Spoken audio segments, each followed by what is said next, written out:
are going to be starting from the very scratch, and today we are going to be talking about why Zcash exists in the first place. The entire story is not going to be interesting if it's not going to be interesting if we don't talk about how very beginning, right? We have to understand money first of all before we understand Zcash.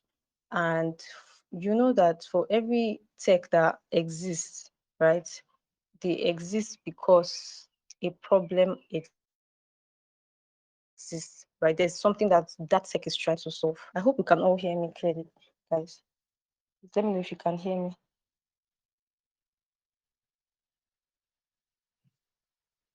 All right, thank you. All right, thank you.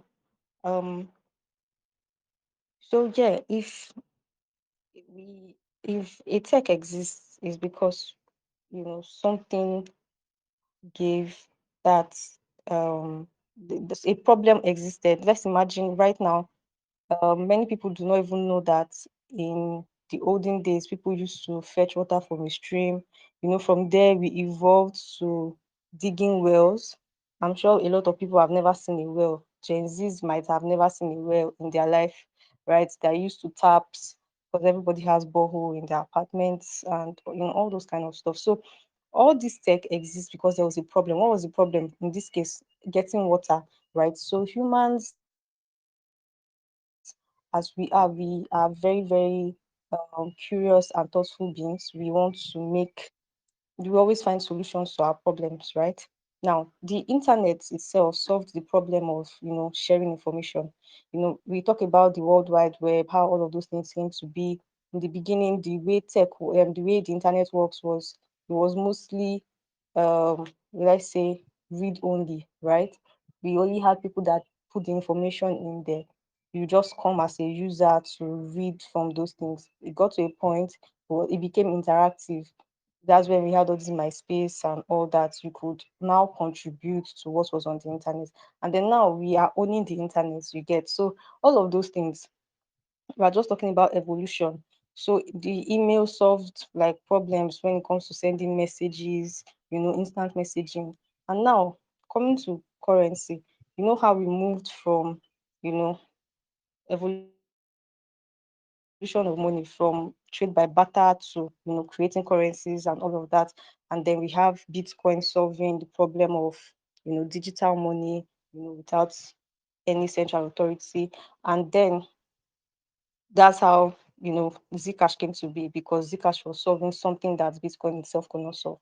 So before asking what Zcash is, we should first ask, like, what was the problem that Zcash was created to solve, right? So, and that's why we're starting from the very beginning, like I said. So the evolution of money, the way money came to be, it was not like an overnight thing. People used to trade by barter, right? This kind of, oh, I have Gary, you you have rice, but you want Gary today. So for you to collect Gary from me, you give me rice. Get, then I'll now give you Gary. That way I have rice and Gary. You two will now have Gary and rice. That kind of thing. That's how it worked back then in those days. Right. And then from there, people started using objects, right? Like all these cowries, beads, you know. And then from time we now started seeing people using silver. In the Bible, for those that are Christians, you would have heard 30 shekels of silver, all those kind of things. It was means of, like, that was like the currency at the time. Got to a point they started using gold as currency. Till now we still use all those things as currency, like store of value, but it's not like the main thing, right? Now, so with time we started having banks, you get, because at some point I'm sure our ancestors were like, how will I be carrying gold up and down? It's already heavy, it's too heavy. I don't know if anybody here has seen all these gold coins, or even these gold tablets, kind of, those things are freaking heavy, right? So it got to a point our ancestors thought, okay, how about we start depositing this gold in banks, right? And so instead we'll now receive like paper money that represents the amount of gold that we're storing, right? That kind of thing. And so that's how this whole paper notes became, a thing. And that's the cash that we get to spend today. You get. And then we see countries upon countries now starting to have denotations for this, like for these notes. In Nigeria, we have naira, we have dollar. In the US, we have euros, we have pounds, we have yen, all of those things, right? That's how currency came to be, like the paper cash that we see today. So now there was there's this thing that I always like to do to compare cash, to digital money, right? And it's in one very important characteristic, and that characteristic is the fact that cash is private. If you decide today to buy a phone for say 100K, right? If you pay with cash, like let's say mint bundle of 500 naira notes, which sums up to 100K, you pay with mint notes, there is no traceability for that money, right? Nobody can trace that transaction because you came, you gave cash, you left with your phone. There's nothing written anywhere that, oh, this is the OPay transaction or this is the Zenith Bank transaction. Nothing like that, right? The way it works is that the only person that knows, the only record that will ever exist is that you gave somebody money, the person received the money. You are the only one that will know how much is left in your wallet, right? That's all. Like nobody gets to know the history. There's no history behind this, right? But now when we start having digital money, right, all of those things now started to change. All these banking apps and all transactions, we could now start tracing transactions. When you transfer money from this bank to this bank, all of those things now started being recorded, right? And as humans that we are, you know, people came, paved the way, and decided that we need to stop all of those things. Why? Because this was like a form of control. Basically, they were freezing banks, freeze accounts, all of those things. So, like I said, all of these things were the things that led to the Bitcoin, revolution in 2008. Um, Now, Satoshi Nakamoto, the popular Bitcoin founder that we know, was the one that decided that let's do this thing, right? People should be able to send money without needing, the central bank, without having the government involved, without banks even coming into the entire thing. And I'm sure that's one of the reasons why till today I still wonder why we're seeking so much. Like people are seeking relevance, like they're attaching relevance of cryptocurrency to these government regulations. Oh, the government is involved here, the SEC is involved here. That was never the plan. The plan was to always be away from government. But what can I say? That's life for you. So right, that the way it was then was to take our finances away from the control of the governments, from the control of the banks, from the control of any central authority, right? I hope you guys can still hear me clearly. I just hope that you guys can still hear me. All right. So, all right. So yeah, Bitcoin actually solved like one of the biggest problems that came with digital cash, right? And so there was no need for any kind of middleman and all that. And that was how blockchain and everything came into play. That's how the whole Bitcoin thing came into play. Now, with Bitcoin solved the problem of decentralization, right? We do not have any central authority, we do not have the government, we do not have the banks, we do not have any middleman, you know, all of that. But because Bitcoin, right? With Bitcoin, every transaction is recorded on a public ledger, right? Anybody can see it, right?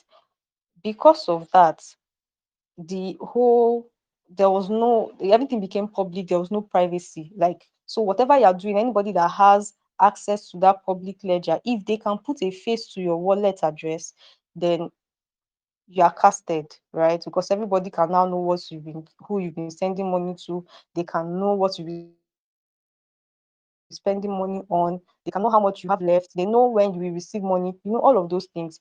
And so yeah, that's where the problem of transparency, you know, now started. So this will say when you solve one problem, you create another problem. So when they say wahala no dey finish, this is exactly it, right? And that's why we now had that. Oh, so now it's no more we're leaving government behind. It's now everybody can see what I'm doing, even including the government. They can now see what I'm doing, right? And that's how Zcash came into existence, right? Now, Zcash was never like made to replace Bitcoin or any other cryptocurrency as it stands. It was created just to prioritize financial privacy. That's why Zcash exists. To prioritize financial privacy.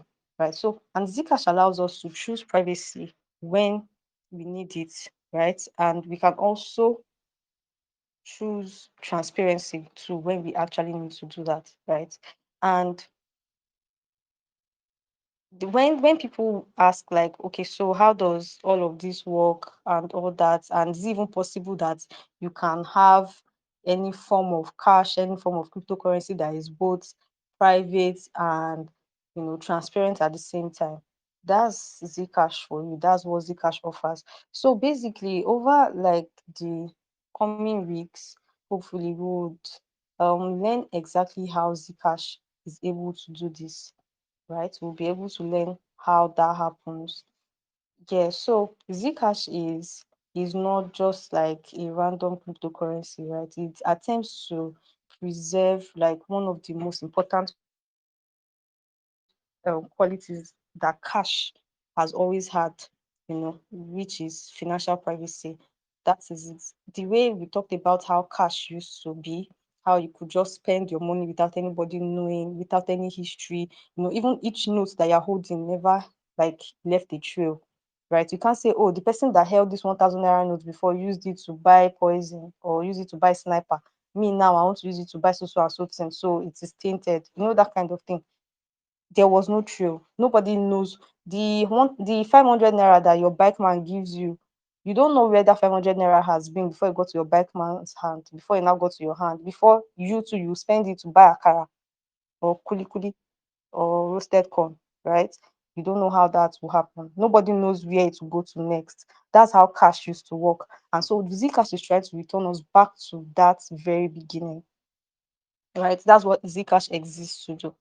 Right. So if there's anything that we are going to take away from today's Zcash education segment is the fact that money has continuously evolved throughout history, right? We started from, bartering, then next thing we went to exchanging pieces of metals and whatnot, cowries and all.